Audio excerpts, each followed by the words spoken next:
Hello and welcome to today's video, in which we're going to look at the 2020 LMP technical regulations for the 2020 World Endurance season.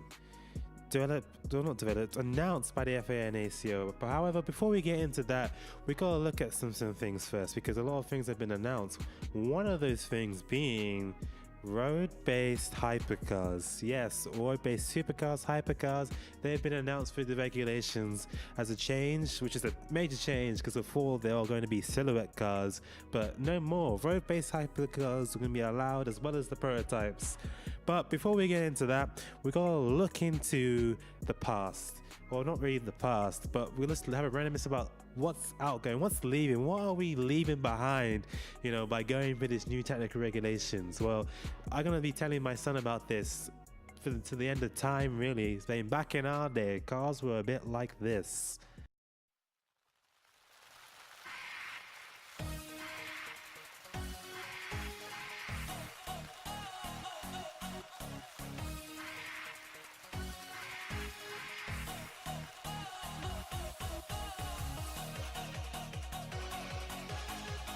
Seriously fast car.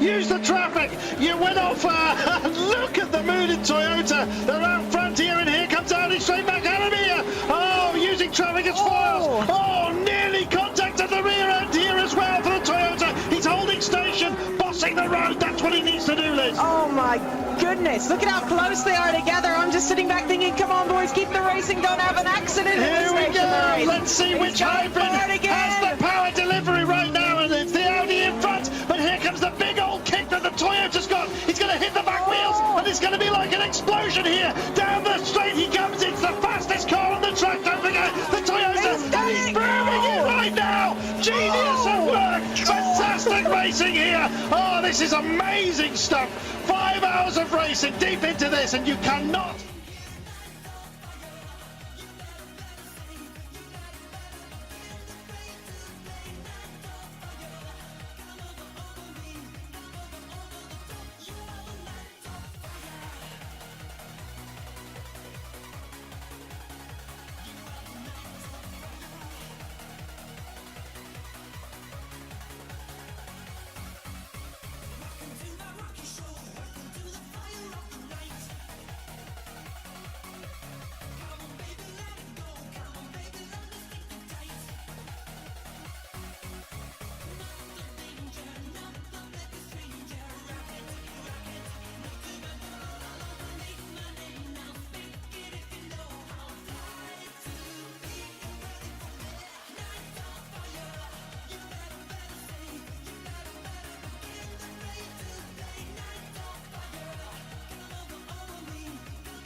Remember, the engine is powering the rear wheels, but he's also got electric drive, like four-wheel drive on the front as well, that helps him out of the corners in these situations. But Lopez defending for all he's worth. He's from World Touring Cars, so therefore he knows how to do a bit of rubbing and a bit of defending. Still 10 laps to go on those tyres, though. And he could be in real trouble. Andre Lotterer still all over the back of him. Lots of GT cars to get through. Lopez gets a break in traffic. You're right, three-time World Touring Car champion, but he won single-seater races in Formula Renault V6 in GP2. He was a Renault Formula One driver-elect before the Singapore Crashgate crisis. So he's got an awful lot of ability. Andre Lotterer looking to go inside, and he's got it done this time. Now, can the Toyota boost back on the outside? He can! Fantastic stuff! This is epic LMP racing.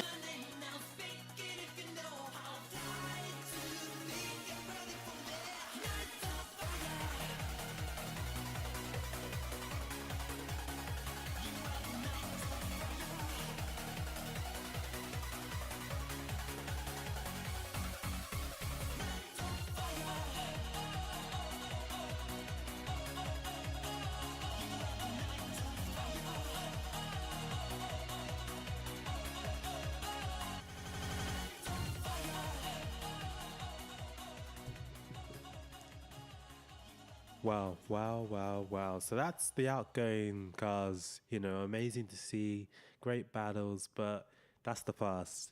Moving on, we're going to look into the new technical relations flying into the future, starting off with bodywork and dimensions. So let's use a previous car, for example. In the previous regulations, there's TSO 50. It stated that the cars had to have a maximum length of 4,650 millimeters and a maximum height of 1,050 millimeters. The new length in the regulations now states for these prototype cars specifically has to be a new length of 5 meters, a new height of 1,150 millimeters, but also the cars are also getting a bit thicker, a bit wider in width, to about 2 meters, which is the same as the current generation of F1 cars. Now weight is also, they're getting a bit of mass. The current cars weigh about 875 kilograms. The initial proposal was 1,040 kilograms, but because of the road-based supercars, it was announced that this is changing now to 1,150 kilograms. But let's talk about the power unit. That sounds a bit more interesting, isn't it? Interesting, yes they do. Power units. So the initial proposal was that power units with a max power output in the combustion side of 508 kilowatts, which is about over 600 horsepower, and a hybrid power maximum power output of 200 kilowatts. So this will give you about 708 kilowatts, so quite a powerful package. But in the new proposal, the combined power was 610 kilowatts, which included the electrical and the combustible part of the total power, so a lot less, which is kind of disappointing, but that's just how it is. So there were two paths now in the regulations you can go down: the traditional race engine using Judds, Gibsons, AERs, or this new way of engines. I don't say new way, but a new thing you could do, and that was the origins of make. So this meant you could take an engine from your road, pull your road catalog and modify it for the racing environment. But the rules stated that to meet this, for this engine to be well accepted, it would have to have 25 engines produced by the end of the first season, 25 cars produced by the end of the first year of the car being race car being homologated, and then in the second year that increases to 100 cars with that same engine production version, of course, in there. Now, why would you want to do this? Well, the rules are written in such a way, well, at the time they're written in such a way that if you had a road-based engine, you could have things like variable valve timing or other road car dependent features. And there's two manufacturers that could benefit this, McLaren and Ferrari, and we'll get into that briefly now. So, McLaren, how can they benefit from this? Well, they can use their engine that they've been using since after the McLaren F1, the M838T and the variants of the M838T. So that's like the M40T, if I think it's what's called, the one in the 720S, but more about the M838T. So this engine is a 90-degree flat plane V8, 3.8 liters of displacement, with max power output being seen in the McLaren P1 variant of 542 kilowatts, which is quite a lot, isn't it? Pretty powerful. So that's about over 700 horsepower. Now, this means that McLaren could use their engine. What the benefits of using the engine? Well, you know it's a proven engine. You know it's got the performance. They know that engine off by heart because it's pretty much in every single McLaren since the dawn of time, other than the F1, I should say. Well, since they started making road cars for the real deals, not just a fancy project that they want to do. But what about Ferrari? What can Ferrari do with this original makes regulations or just rule? Well, if they wanted to enter this hypercar car 2020 LMP class, they could take their F154 CBCD, whichever variant they really wanted, from the Ferrari 488 GTB, the same engine, I would say, that's in the GTLM, GTE, GT3 Ferrari 488. So again, another proven engine, a displacement of 3.9 litres, a V8 turbo twin turbocharged, over 430 kilowatts in the Pista version, or the one that was in the 488 Pista. So again, if they wanted to, they could bring this engine from their road car pool, modify it a bit for the for the hypercar car regulations, and go racing. And all the hard work and all the development's already been done, so they don't have to make anything from scratch, and they know it's a reasonable number. They also could say to all those, you know, fancy marketeers and be like, oh, all those, I don't know what you do, ad agencies or something, when you're making an advert, and be like, hey, our hypercar car LMP GTP, whatever you're gonna call it, has the same engine as in our current Ferraris. Wow. So there's that, and that's quite an exciting prospect if you have to think about it.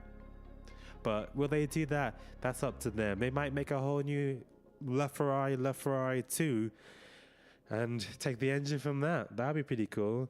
Also, the Mercedes Project 1, technically, under the rules, there have to be a couple of things that need to be changed because it's not 100%, could actually enter the hypercar regulations. Remember, because you can now use road-based supercars, road-based supercars if you wanted to. I don't know how the rules are going to be written out yet because they haven't been announced.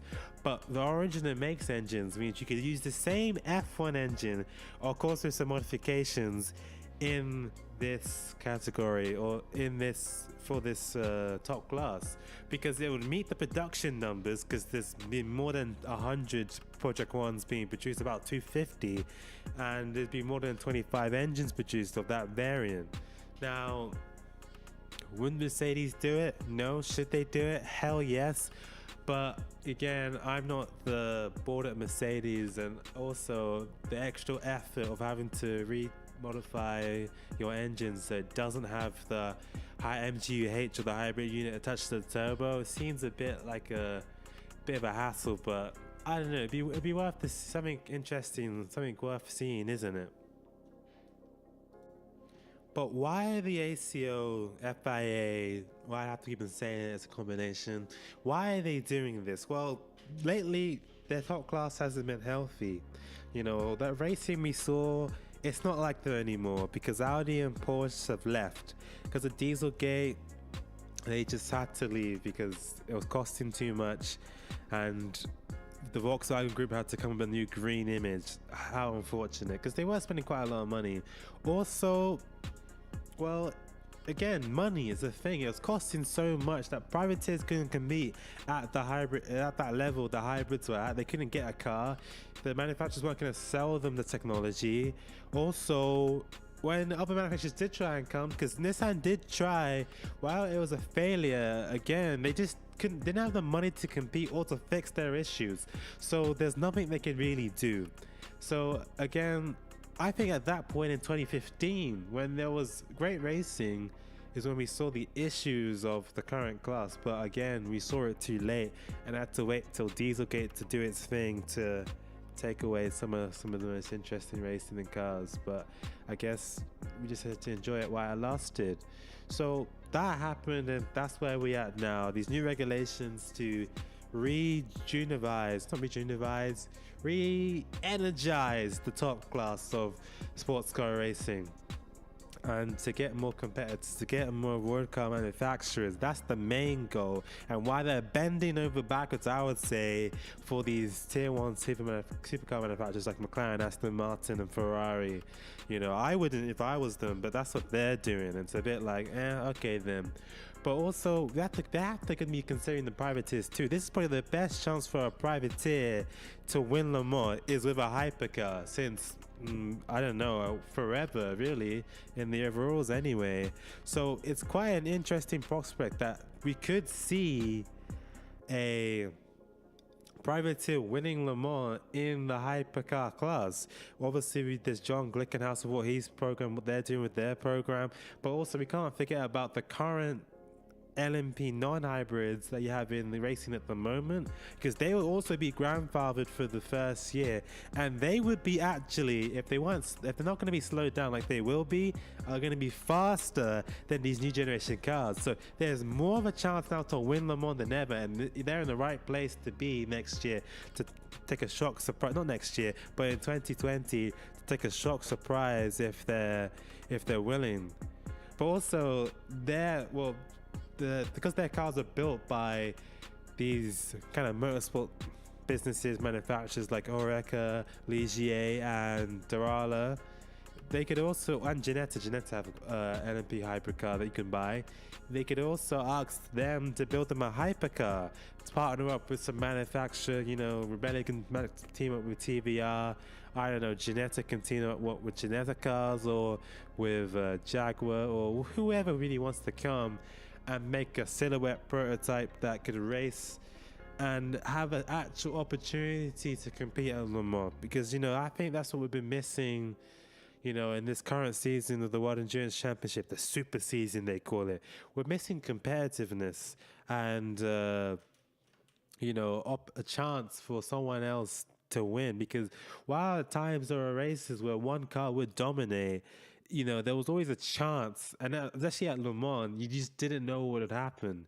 And like that, at this Le Mans, I don't think it's gonna happen like that, because the hybrid car, the series car, is so different to the non-hybrids. It's impossible to balance. But this is getting a bit ranty, so I'm gonna cut it short, I think. I don't know.